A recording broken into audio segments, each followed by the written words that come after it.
కీర్తనల గ్రంథము 96వ కీర్తన మొదటి వచనం చదువుదాం. యెహోవా మీద క్రొత్త కీర్తన పాడుడే, సర్వభూజనులారా యెహోవా మీద పాడుడే. చిన్న మాట ప్రార్థన చేసుకుందాం. ఈ మాట దేవుని చేతులకు అప్పచెప్పుకుందాం.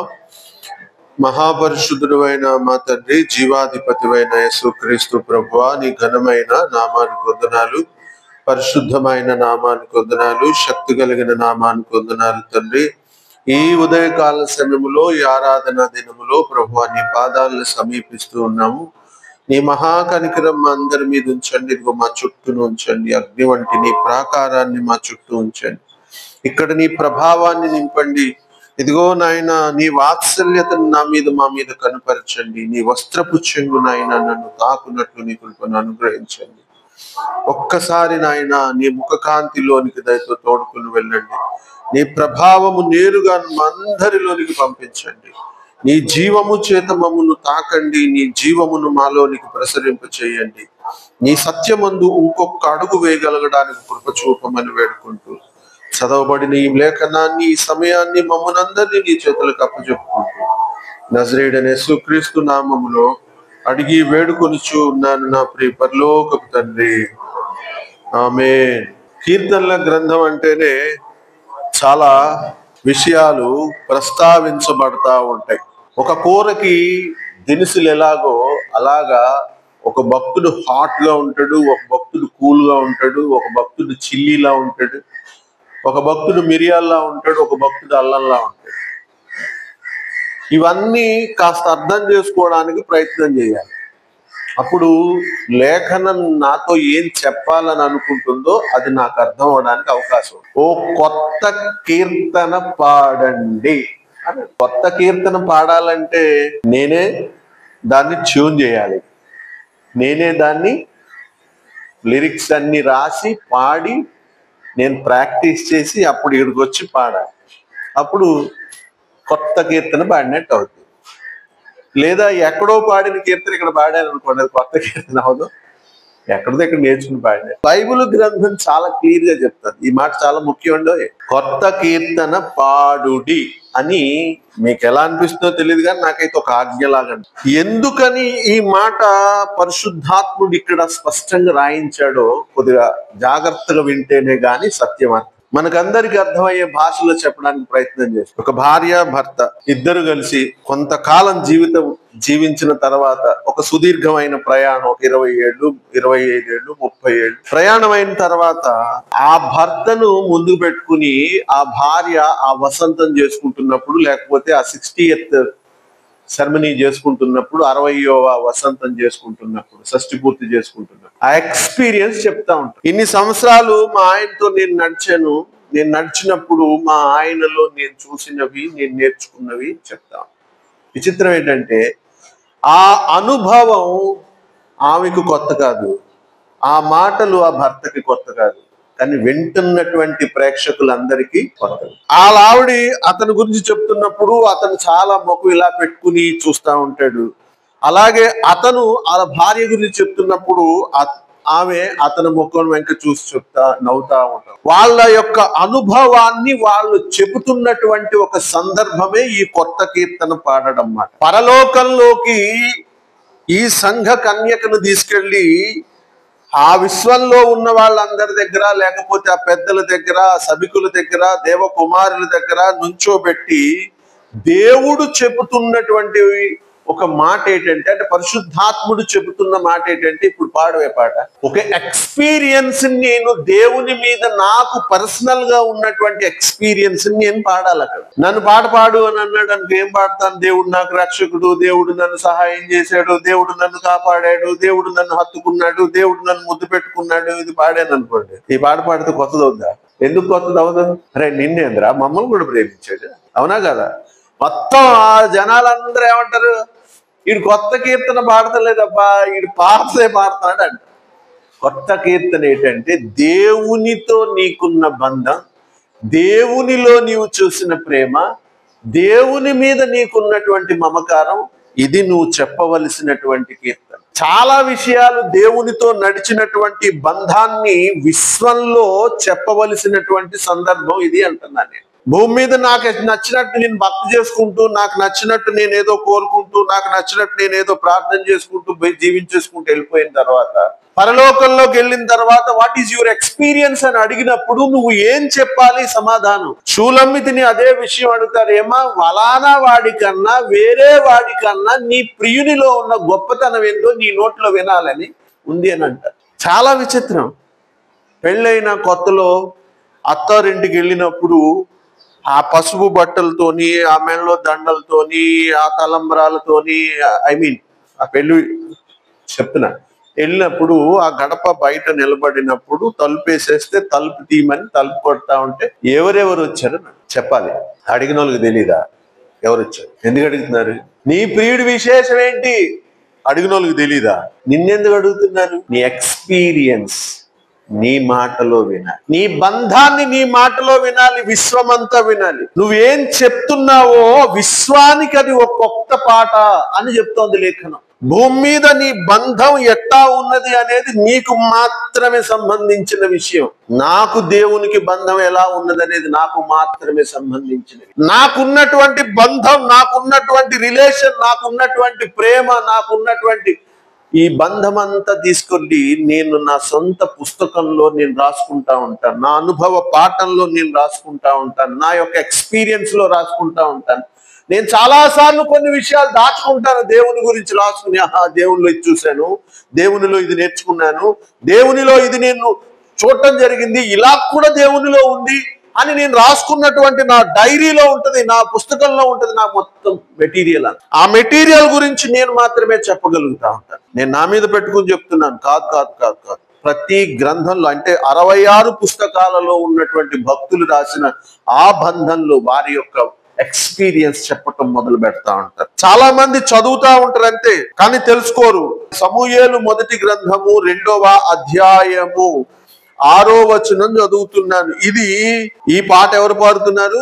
ఎల్కానా యొక్క భార్య అయిన హన్నా పాడుతోంది. సమూయేలు యొక్క తల్లి చెప్తున్నటువంటి ఒక ఎక్స్పీరియన్స్ చెప్తున్నాను. ఆమె పాడుతున్న పాట వినండి. జనులను సజీవులుగాను మృతులుగాను చేయువాడు యెహోవాయే, పాతాళమునకు పంపుచు అందులో నుంచి రప్పించువాడు ఆయనే. 8వ వచనం చివరి భాగం చదువుతున్నాను. భూమి యొక్క స్తంభములు యెహోవా వశము, లోకమును వాటి మీద ఆయన నిలిపి ఉన్నాడు. హల్లెలూయా. దేవుడు ఆమెకిచ్చినటువంటి ఎక్స్పీరియన్స్ ఇది. ఈ సంగతి ఆమె నేర్చుకోవడానికి గొడ్రాలనే నింద చాలా సార్లు పడింది. ఆమె తోటికోళ్ళు ఆమె నీచంగా చూడొచ్చు, చుట్టుపక్కల నీచంగా చూడొచ్చు. ఇట్లాంటి చాలా సిచ్యువేషన్స్ చూస్తూ ఉన్నప్పుడు దేవుడు ఆమె జీవితంలో పెట్టిన ఈ సంఘటన ద్వారా దేవుణ్ణి చూడటం, పరిస్థితులను చూడటం, ఎక్స్పీరియన్స్ నేర్చుకోవడం, ఇవన్నీ జరిగిన తర్వాత ఆమె ఇస్తున్న స్టేట్మెంట్ ఏంటంటే, జనులను సజీవులుగాను మృతులుగాను చేయువాడు యెహోవాయే. దేవుని గురించి ఆమె చెప్తున్నటువంటి స్టేట్మెంట్. చచ్చిపోయినా సరే వాడిని లేపగలడు, బ్రతికున్నా సరే వాడిని చంపేయగలడు, అసలు వాడు పాతాళంలోకి వెళ్ళిపోయినా సరే రా లాజరు అని పిలవగలడు. ఆమె చెబుతున్నటువంటి ఎక్స్పీరియన్స్. పరలోకంలో ఇదే కీర్తన పాడుతూ ఉంటుంది ఆవిడ. ఏదో అనుకుంటున్నారేమో అని. పరమగీతముల గ్రంథంలోకి వెళ్తే ఆమె ఇంకో కీర్తన పాడుతా ఉంటుంది. నా ప్రియుడు పలానా పలానా పలానా అని పాడుతూ ఉంటుంది. నా ప్రియుడు ఇలాగా, నా ప్రియుడు అలాగా అని ఆమె పాడుతున్నటువంటి కీర్తన మొత్తం పరలోకంలో వాళ్ళందరూ కూడా వింటా ఉంటారు. ప్రతి ఒక్కరు కూడా వింటా ఉంటారు. పరమగీతముల గ్రంథము 5వ అధ్యాయము 11వ వచనం చదువుతున్నాను చూడండి. అతని శిరస్సు అపరంజి వంటిది, అతని తల వెంట్రుకలు కాకపక్షము వలె కృష్ణవర్ణములు, అవి నొక్కులు నొక్కులుగా కనబడుచును. ఇవి ఎక్స్పీరియన్స్ చెప్తోంది దేవునితో ఈమె ఎక్స్పీరియన్స్ చెప్తోంది. ఒక తలను చూపిస్తూ, ఆ తలలో ఉన్న వెంట్రుకలను చూపిస్తూ, వాటి కర్లింగ్స్ చూపిస్తూ, వాటి యొక్క నొక్కులు చూపిస్తూ మొదలుపెట్టి, చాలా మందికి తల అనగానే వేరే వేరే ఆలోచనలు వచ్చేస్తాయి. ఆమె దేవుని యొక్క ఆలోచన పట్టును చూస్తూ మాట్లాడతాం. అవి ఎంత అందంగా ఉన్నాయంటే చక్కటి బ్లాక్ షేడ్ వేసినంత అందంగా కనబడుతుంది. అవి ఎంత అందంగా ఉన్నాయంటే దేవుని ఆలోచనలు చాలా వంపులుగా కనబడతాయి. దేవుని యొక్క ఆలోచన క్రమంలోకి వెళ్ళి మాట్లాడుతూ ఉంటుంది. ఈ ఆలోచనలు, ఈ తలంపులు, దేవునిలో ఇట్లాంటి తలంపు వస్తూ ఉంటుంది. దేవుని తలంపు ఈ రకంగా ఉంటుంది. దేవుని యొక్క ఆలోచన విధానం ఇలా ఉంటుందని చెప్పి ఆమె పర్సనల్ ఎక్స్పీరియన్స్ చెప్పడం మొదలుపెట్టి, పరలోకంలో అందరి ముందు నిలబడుతూ ఉన్నప్పుడు ఆ శూలమ్మితి చెబుతున్నటువంటి అనుభవం ఏంటో తెలుసా? చాలా సంగతులు చెప్తా ఉంటాడు. అతని గురించి చాలా విషయాలు చెప్తా ఉంటది. అతని చెక్కిళ్ళు పరిమళ పుష్పస్థానములు అంటాడు. ఆయన యొక్క ముఖం మీద ఉన్నటువంటి ఈ బుగ్గల పైన ఉన్నటువంటి ఈ ప్రదేశం ఉంది చూసావా, పరిమళ పుష్పస్థానము. ఒక మల్లె పువ్వు మీద ముఖం పెట్టినప్పుడు ఆ మెత్తదనంతో పాటు అది ఇచ్చే సువాసన ఎట్లా ఉంటుందో తెలుసా? ఆ స్మెల్, దేవునిలో ఉన్నటువంటి ఆ ప్రేమ మాధుర్యాన్ని ఆమె అనుభవించి చెప్తాం. అంత దగ్గరగా దేవుణ్ణి ఎవడు పట్టుకోలేడు కదా. దేవుని సన్నిధిలో సంఘ కన్యక పాడుతున్నటువంటి ఒక కొత్త కీర్తన, వాళ్ళందరికీ తెలియనటువంటి ఎక్స్పీరియన్స్ ఉన్నటువంటి కీర్తన. నా దేవునితో నాకున్న బంధాన్ని నేను పరలోకంలో అందరి ముందు చెప్పేటటువంటి సందర్భం అది. ఆ పాట పాడటం అంటే నువ్వు ఎలా పాడుతున్నావు, ఏం చేస్తున్నావు, ఎలా నడుచుకుంటున్నావు, ఎలా జీవిస్తున్నావు, అది నీకు సంబంధించిన విషయం. బైబిల్ గ్రంథం నిన్ను ఎప్పుడు చెప్తానే ఉంటది, అమ్మా నువ్వు ఇట్లా బతుకుతా ఉండాలి, ఇట్లా బతుకుతా ఉండాలి, ఇట్లా బతుకుతా ఉండాలని బైబిల్ గ్రంథం నీకు చెప్తానే ఉంటది. నువ్వేం చేస్తావంటే దేవునితో ఎక్స్పీరియన్స్ కన్నా నీ ఇష్టంతో ఎక్స్పీరియన్స్ పెంచుకుంటావు. అంటే దేవుణ్ణి ఓ పక్కన ప్రేమిస్తా ఉంటాము, దేవునితో పాటు సైమెంటెన్స్ గా అంటే ప్రక్కనే లేదా ప్యారలల్ గా సమాంతరంగా మరొక లోకాన్ని కూడా ప్రేమిస్తాము. దేవునితో ముచ్చట నడుపుతా ఉంటాము, ప్యారలల్ గా ప్రక్కనే ఇంకొక దానితో కూడా సంబంధం పెట్టుకు, ఇలా నడుస్తూ ఉంటుంది. పరలోకంలోకి వెళ్ళిన తర్వాత ఒక్కసారిగా పరలోకంలోకి వెళ్ళి నువ్వు నీ యొక్క దేవుని గురించి ఎక్స్పీరియన్స్ చెప్పు అని అన్నప్పుడు, నువ్వు అక్కడ నిలబడి సాక్ష్యం చెప్పడానికి, లేనిది చెప్పేయడానికి, ఎదుటి వ్యక్తిని పొగిడేయడానికి చెప్పేయడానికి, లేకపోతే అందరి ముందు ఏదో కడుపుబ్బిల్లాగా మాట్లాడేయడానికి కుదరదు కదా. అక్కడ చెప్పాల్సింది అనుభవ సారము చెప్పాలి. నువ్వు అబద్ధం చెప్తే తెలిసిపోద్ది కదా. అక్కడ అబద్ధం చెప్తే తెలిసిపోద్ది. అక్కడ ఒకవేళ యోబు గురించి అబద్ధం చెప్పారనుకోండి, ఎట్లా ఉంటుంది? తెలిసిపోదా? ఎందుకు తెలుస్తుంది? ఎలా తెలుస్తుంది చెప్పనా? పరలోకంలో జరుగుతున్నటువంటి సభలో, ఉత్తర సభా పర్వతం మీద జరుగుతున్న సభలో పెద్దల మధ్య చర్చ జరిగినప్పుడు యోబు యొక్క చరిత్రను తీసుకొచ్చి ఆ గ్రంథంలో రాసినటువంటి, ఆ జ్ఞాపకార్థ గ్రంథంలో రాసినటువంటి ఆ జ్ఞాపకార్థకర్తలు దేవుని సన్నిధిలో పెట్టి దేవునికి చెప్తా ఉంటారు, ఆ సభికులకు చెప్తా ఉంటారు. అక్కడ చర్చ జరుగుతూ ఉంటది. ఆ చర్చ జరుగుతున్నప్పుడు సాతాను వచ్చి వాదిస్తూ ఉంటాడు. అబ్బే అతను మీరు అనుకున్న గొప్పోడేం కాదయా, ఒకసారి అతను నాకు అప్పు చెప్తే నేను అతను జాతకం ఏంటో చూపిస్తానని చెప్తాను.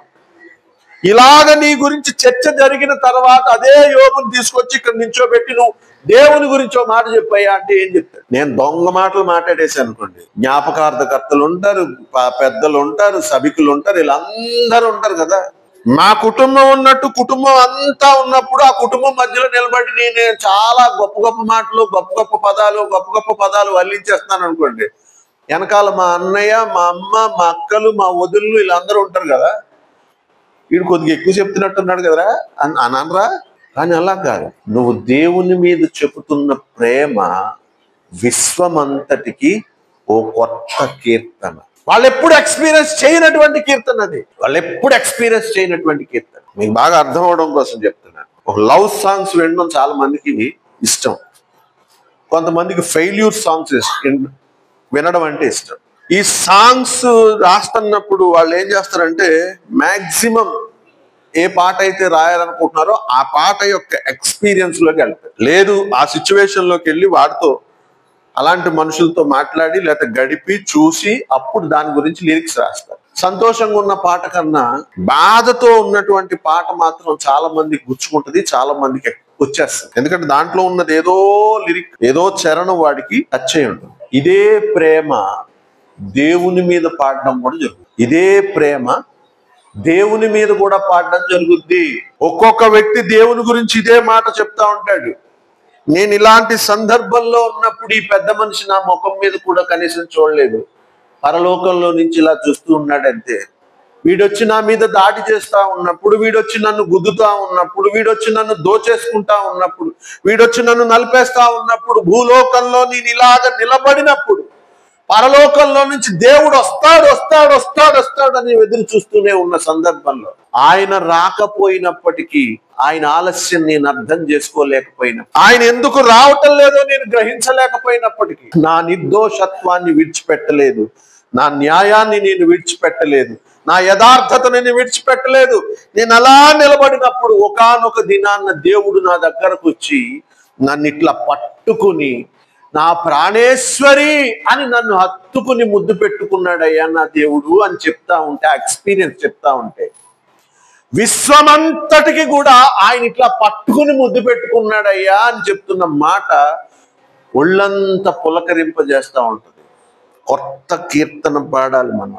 యోబు పాడుతా ఉంటాడు ఆ కీర్తన, అపోస్తుడైన పౌలు పాడుతా ఉంటాడు, దావీదు మహారాజు పాడుతా ఉంటాడు, సొలొమోను మహారాజు పాడుతా ఉంటాడు, చాలా మంది పాడుతా ఉంటారు. వాళ్ళ ఎక్స్పీరియన్స్లే రాసినటువంటి గ్రంథం ఇది. దావీదు మహారాజు యొక్క ఎక్స్పీరియన్స్ రాసి, ఆ ఎక్స్పీరియన్సే నేను ఈ గ్రంథంలో చదువుకుని బలపడతా ఉన్నా.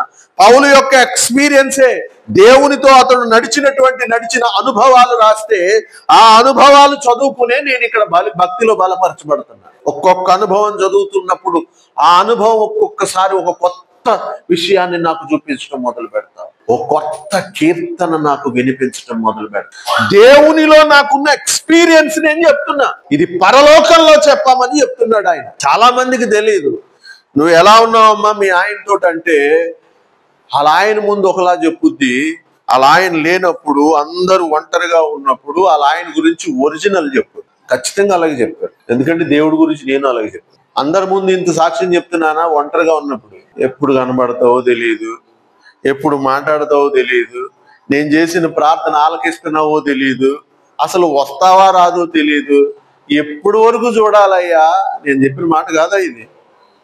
దేవునిలో నేను ఒంటరిగా ఉన్నప్పుడు పడుతున్న బాధ, ఒంటరిగా నా ఎక్స్పీరియన్స్ ఉంటుంది, నా అనుభవం ఉంటుంది. దేవునిలో ఈ అనుభవం చాలా ముఖ్యం అండి, చాలా ముఖ్యం. ఉత్తినే నీ జీవితం ఇక్కడ ఏదో అలా అలా గడిచిపోతుంది కాదు. దేవుడు నీకు చేర్పిస్తున్నటువంటి ఈ అనుభవ సారంలో నుంచి, దేవునిలో నువ్వు నేర్చుకోబోతున్నటువంటి పాఠాల గురించి, ఆయనతో ఉన్నటువంటి బంధాన్ని గురించి, బంధ అనుభవాన్ని గురించి, అవన్నీ ఎక్స్పీరియన్స్ చేసి పరలోకంలోకి వెళ్ళిన తర్వాత ఆ తలుపు దగ్గర తలుపేసేసి అవతల వ్యక్తులు ఎవరెవరు వచ్చారే అని నిన్ను అడుగుతున్నప్పుడు నువ్వు చెప్పవలసినటువంటి మాట.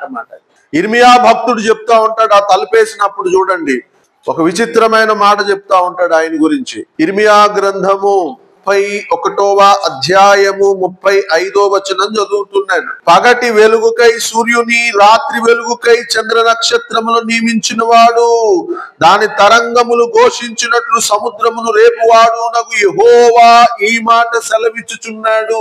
యెహోవా గురించి చాలా విషయాలు చెప్తాం. వెలుగిచ్చే సూర్యుడి దగ్గర మొదలుపెట్టి సైన్యములకు అధిపతి యొక్క యెహోవా అని చెప్పాడు. ఒక్కొక్క భక్తుడు ఒక్కొక్క అనుభవాన్ని, ఒక్కొక్క బంధాన్ని, ఒక్కొక్క విషయాన్ని నేర్పించడానికి చాలా ప్రయత్నం చేస్తా ఉంటాడు. దానియేలు గ్రంథము 6వ అధ్యాయము 20వ వచనం చదువుతున్నాను.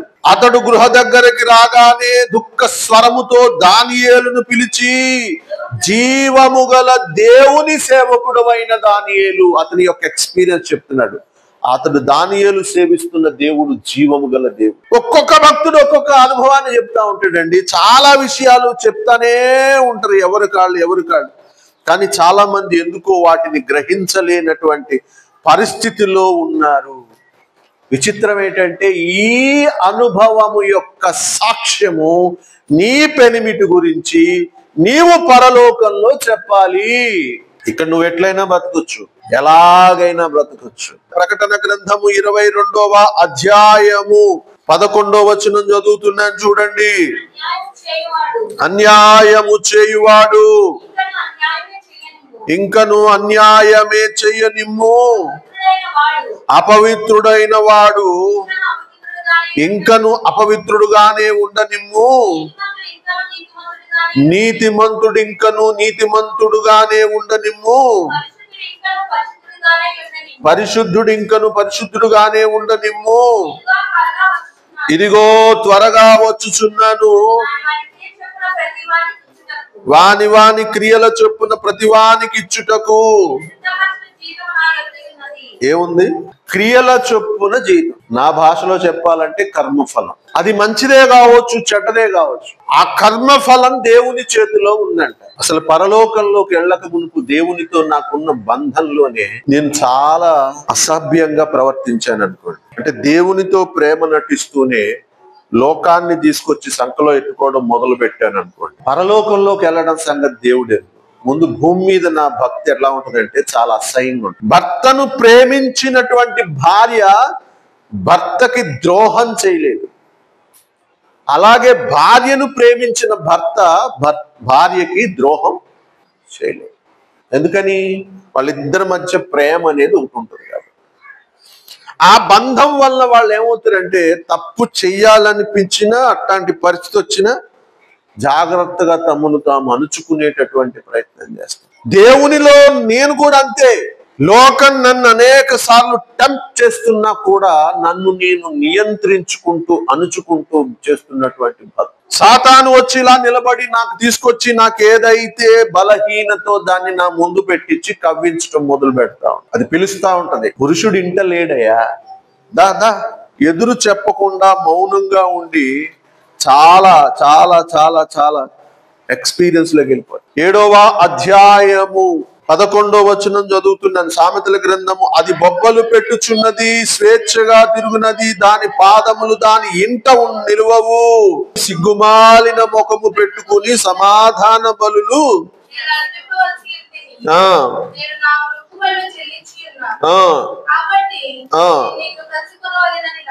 చాలు. 17వ వచనం చదువుతున్నాను. నా పరుపు మీద బోళము అగరు కారపు చెక్క చల్లి ఉన్నాను. ఎందుకున్నది ఇది? సరే, ఏదో ప్రేమ చూపించింది, బాగానే ఉంది. ఈ 4 సెంటెన్స్లు, ఈ ఐటమ్స్ ఎందుకు చెప్పింది ఆలోచించారు అసలు ఎప్పుడైనా? ఎందుకు చెప్పారంటే ఇది నిజం అని నమ్మించడానికి, నిజానికి సంబంధించిన కొన్ని విషయాలు కూడా చెప్తేనే అబద్ధం అలంకరించబడి నమ్మించబడదు. నేను అబద్ధం చెప్తున్నాను అనుకోండి, పూర్తిగా అబద్ధం చెప్తే ఎవడు నమ్మ. దానికి నిజం అనేటటువంటి ఫ్లేవర్ చుట్టూరు అతికి చెప్పాలి. ఈ పండు దినాన్ని మీరు చచ్చిపోతారా? ఏం చచ్చిపోరయ్యా, దేవదూతలు అయిపోతారు అని ఒక ఫ్లేవర్ అంటించాడు. వాళ్ళ మనసు ఏంటి? దేవదూతలు అయిపోవాలని. వాళ్ళ మనసుకి సంబంధించినటువంటి ఫ్లేవర్ని అంటించి ఒక అబద్ధాన్ని చెప్పడం మాట. సత్యానికి సంబంధించినటువంటి ఒక ఫ్లేవర్ని అంటించి ఈ అగరు, ఈ చెక్క, అవన్నీ కూడా దేవుని యొక్క పరుపు మీద కనబడేటటువంటి విషయాలు. ఇది అది ఒకటే అని అతన్ని నమ్మించడం కోసం, అతన్ని జాగ్రత్తగా ఈడ్చుకుని పోవడం కోసం అతన్ని చాలా జాగ్రత్తగా లాలన చేసి తీసుకెళ్ళిపోతానికి ఇష్టపడతాను.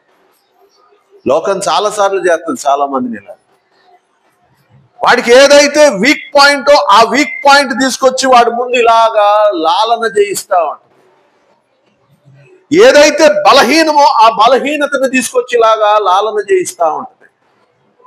లాలన చేయిస్తున్నప్పుడు దేవుని యొక్క చెయ్యి ఇక్కడ పట్టుకుని ఉంటుంది, మనస్సు ఇటు లాగుతా ఉంటుంది, శరీరము ఇటు ఏడవబడతా ఉంటుంది. ఈ మధ్యన జరుగుతున్న పోరాటం చాలా కష్టంగా ఉంటుంది. విచిత్రం ఏంటంటే ఈ పోరాటం పరలోకంలో చూస్తూ ఉంటుంది. ఈ మాట మర్చిపోబాకండి. ఈ పోరాటం పరలోకంలో చూస్తూ ఉంటారు. నాకొక్కడికే కనబడుతుంది, నేను ఒక్కడిని అనుభవిస్తున్నాను, నాకు తప్పెవ్వడికి తెలియదని మీరు అనుకోబాకండి. పరలోకంలో జ్ఞాపకార్థ గ్రంథాలలో నీవు యొక్క స్థితినంతటిని కూడా రాస్తా ఉంటారు. ప్రతి పేజీ రాయబడతా ఉంటుంది. నేను చాలా క్లియర్ గా చెప్తున్నాను. ప్రకటన గ్రంథంలో చదివించింది కూడా అందుకే. ఎలా ఉంటున్నాడు అలాగే ఉన్నాయి. వాడి క్రియల చొప్పున జీతము నేను తీసుకురాబోతున్నానంటే వాడి క్రియ ప్రతీది కూడా ఆ గ్రంథంలో రాస్తున్నారని అర్థం. నా భర్త మీద ప్రేమతో నేను చాలాసార్లు శరీరంతో పోరాటం చేసి శరీరాన్ని లోపరుచుకోవడానికి, లొంగ తీసుకోవడానికి దీన్ని కృషించినటువంటి దినాలు కూడా దేవుడు చూస్తాడు. ఈ శరీరాన్ని నేను లోపరుచుకోవడానికి ఉపవాసం పెట్టి ఆత్మచేత నింపబడటం కోసం దేవుని సన్నిధిలో గడిపి దీన్ని మోకరింపజేస్తాను చూసారా. అందుకని ఉపవాస ప్రార్థన అంటే దేవునికి అంత ఇష్టం. వాడి శరీరాన్ని లోపరుచుకుంటూ దాన్ని జయించటం కోసం చేస్తున్నటువంటి ప్రార్థన రా అది అని పరలోకంలో అది చర్చ జరుగుతాం. ఇలాగ నీ భక్తి జీవితంలో దేవునితో నీవు చేస్తున్నటువంటి బంధాన్ని, నడకను, అనుభవాన్ని పరలోకంలోకి వెళ్ళి అక్కడ అందరి ముందు విశ్వంలో పాడవలసిన దానము నీవు. ఇక్కడ దొంగ నాటకాలు ఆడి అక్కడికి వెళ్ళి పాడేద్దామని ప్లాన్ మాత్రం చేయబాకు. ఎందుకంటే అక్కడ అందరికీ నీ చరిత్ర తెలుసు. కానీ నీ అనుభవం నీ నోటితో చెప్తే ఆ ఎక్స్పీరియన్స్ వేరు. దేవుని మీద నాకు చాలా బాధ ఉంది, దేవుడు నాకు కనిపించట్లేదు, వినిపించట్లేదు, పట్టించుకోవట్లేదు అన్నప్పుడు నువ్వు రాసినటువంటి ఆ కీర్తన కూడా చదువుతారు. అక్కడ విలాప వాక్యాల్లో ఆయన గారు రాసినటువంటి విషయం, ఇర్మియా భక్తుడు రాసినటువంటి విషయం, చాలా దారుణంగా రాసినటువంటి విషయం. విలాప వాక్యాలు 3వ అధ్యాయము 10వ వచనం చదువుతున్నాను. ఉదయ నక్షత్రములను కలుగజేసిన వాడు, వెలుగును ఉద్భవింపజేసిన వాడు అని మొదలుపెట్టి సముద్రములో ఘోషను అణుచువాడని చెప్పినటువంటి వ్యక్తి యొక్క ఎక్స్పీరియన్స్ చెప్తున్నాను నేను. అదేమో మంచి మూడ్ లో ఉన్నప్పుడు, ఇదేమో హార్ట్ బ్రేక్ అయిపోయినటువంటి సందర్భంలోది మాట. చదవండి. నా ప్రాణమునకు ఆయన పొంచి ఉన్న ఎలుగుబంటి వలె ఉన్నాడు, చాటైన చోటులలో నుండి సింహము వలె ఉన్నాడు, నాకు త్రోవ లేకుండా నా అవయములను విడదీసి ఉన్నాడు, నాకు దిక్కు లేకుండా చేసి ఉన్నాడు, విల్లెక్కు పెట్టి బాణమును గురిగా ఆయన నన్ను నిలువబెట్టి ఉన్నాడు. చాలా చెప్తాం. విచిత్రం ఏంటి తెలుసా, ఈ ఎక్స్పీరియన్స్ మనం కూడా ఉంటుంది. భార్యలతో ఉంటుంది, భర్తలతో కూడా ఉంటుంది. ఆమె పెట్టే నస, ఆమె పెట్టే సొద, ఆమె పెట్టే టార్చరు, ఆమె పెట్టే లేదా ఆయన పెట్టే టార్చరు, ఆయన పెట్టే వేషాలు, ఇప్పుడే వచ్చేతనే అని చెప్పి గంటల తరబడి నిలబడి వెయిట్ చేయించిన విషయాలు ఇవన్నీ చాలా ఉంటాయి. నేను చెప్తున్నాను, పరలోకంలో పాటలో ప్రతి విషయం ఉంటుంది అని చెప్తున్నాను. బ్రోకెన్ అయినటువంటి అంటే బద్దలైపోయినటువంటి మనస్సుకు సంబంధించిన విషయాలు కూడా ఉంటాయి. దేవుడు ఇలాగ ఒక్కొక్క సందర్భంలో చాలా మొండిగా ఉన్నాడు. దేవుడు ఒక్కొక్క సందర్భంలో ప్రేమను నా మీద ధ్వజముగా నెత్తాడండి. రెండు ఉంటాయి. దేవునిలో ఆమె ఎక్స్పీరియన్స్ అంతటిని కూడా విశ్వంలో పాడుతున్నటువంటి ఒక పాటను గురించి చెప్తున్నాను. నా ప్రాణమునకు పొంచి ఉన్న ఎలుగుబంటి వలె ఉన్నాడు. ఆమె భర్తను గురించి ఆమె చెబుతున్నటువంటి ఒక మాట, దేవుని గురించి ఆమె చెప్తున్నటువంటి చాలా విషయాలు. దేవునిలో ఉన్న కఠినత్వం గురించి ఆమె చెప్తా ఉంటది, దేవునిలో ఉన్న ప్రేమ గురించి చెప్తా ఉంటది, దేవునిలో ఉన్న శౌర్యం గురించి చెప్తా ఉంటది, దేవునిలో ఉన్న కోపం గురించి చెప్తా ఉంటది, దేవునిలో ఉన్న మమకారం గురించి చెబుతా ఉంటుంది, దేవునిలో ఉన్న విస్ఫోటనం గురించి చాలా ఆలోచనలు, చాలా సుదీర్ఘమైనటువంటి విషయాలు. ఆయన తలంపులు చాలా గంభీరాలు, ఆయన చాలా లోతుగా ఉంటాడు ఆయన అని చెప్తా ఉంటాడు. ఆయన శౌర్యం గురించి చెప్తా ఉంటది, ఆయన దక్షిణ హస్తం గురించి చెప్తా ఉంటది, ఆయన బాహుబలం గురించి చెప్తా ఉంటది, సైన్యములకు అధిపతి యెహోవా అని ఆయన గురించి చెప్తా ఉంటది. ఆమె పాడుతున్నటువంటి ఒక కొత్త కీర్తన గురించి చెప్తున్నాను. చాలా మంది భక్తుల జీవితంలో దేవుని సన్నిధిలో పాట పాడుతున్నారు, కానీ నేనంటాను, ఎవడో రాసిన కీర్తన నువ్వు పాడుతున్నావు అంట. ఎవడో రాశాడు కీర్తన, అది నువ్వు పాడుతున్నావు కాదు కాదు కాదు నీ సొంత కీర్తన నువ్వు పాడాలి. సొంత కీర్తనే నువ్వు పాడాలి, నువ్వు రాయాలి దేవుని మీద పాట. నా ప్రియుడు ధవల వర్ణుండు రత్న వర్ణుండు, నా ప్రియుడు 10,000 అతి శ్రేష్ఠుడా తండు, 10,000 అతి శ్రేష్ఠుడా తండు, ఎవరు ఆయన కిలలో సమరూప పురుషుండు, ఎవరు ఆయన కిలలో సమరూప పురుషుండు, అవలీలగానతని గుర్తింపగలనమ్మ, అవలీలగానతని గుర్తింపగలనమ్మ, ఎంతో ఎంతో అతడెంతో సుందరుడమ్మ తాను, నేనెంతో మురిసిపోయినాను. ఆమె చెబుతున్నటువంటి ఎక్స్పీరియన్స్ ఏంటంటే, వాళ్ళ ఆయన గురించి చెబుతున్నటువంటి ఎక్స్పీరియన్స్. ఎంత బాగా రాస్తుందంటే ఆమె చెప్తున్నటువంటి అనుభవం చూస్తా ఉంటే, పరలోకంలో ఉన్నటువంటి ఆ విశ్వంలో ఉన్నటువంటి దేవకుమారులందరికీ కొత్త కీర్తన, నాకు మా ఆయనకి మాత్రం మంచి మధురమైన అనుభవం. దేవుడు నవ్వుకుంటా ఉంటాడు, ఆ పెద్దలు కూడా నవ్వుకుంటా ఉంటారు, జ్ఞాపకార్థ గ్రంథాన్ని రాసినటువంటి వ్యక్తులు కూడా నవ్వుకుంటా ఉంటారు. ఎందుకంటే ఆయనకి నాకు ఉన్న బంధాన్ని పర్సనల్ గా చూసిన వాడు. చర్చ జరిగింది అక్కడ, ఆ చర్చలో వాళ్ళు మా ఇద్దరి యొక్క అనుభవాలు తెలిసిన వాడు. నేను ఒకవేళ తప్పు చెప్పేశాను అనుకోండి, ఆ పెద్దల సభలో వాళ్ళు అంటారే, కూర్చో, ఏం మాట్లాడుతున్నాను, ఇక్కడికి వచ్చి కూడా అబద్ధాలు చెప్తున్నాను, దేవుని గురించి ఏం చెప్తున్నావు నువ్వు అబద్ధాలు అని చెప్తారు. ఎందుకంటే నీ పుస్తకం ఓపెన్ చేస్తే మొత్తం నీ గురించి తెలిసిపోతుంది కదా. తన భర్త గురించి భార్య చెప్పేటటువంటి విషయం, తన భార్య గురించి భర్త చెప్పేటటువంటి విషయం, పరలోకంలో వినబడుతున్నటువంటి ఒక కొత్త కీర్తన గీతం. పాడవలసింది నువ్వే, ఎలా పాడతావు అనేది నీ ఎక్స్పీరియన్స్, నీ అనుభవం. భూమి మీద ఎలా బతుకుతున్నావో అది నీ ఇష్టం. నువ్వు ఎట్టయినా బతకొచ్చు, నో ప్రాబ్లం, ఎట్టయినా భక్తి చేయొచ్చు, నో ప్రాబ్లం. కానీ నీ నడక దేవునికి ఇష్టంగా ఉండాలి సుమా.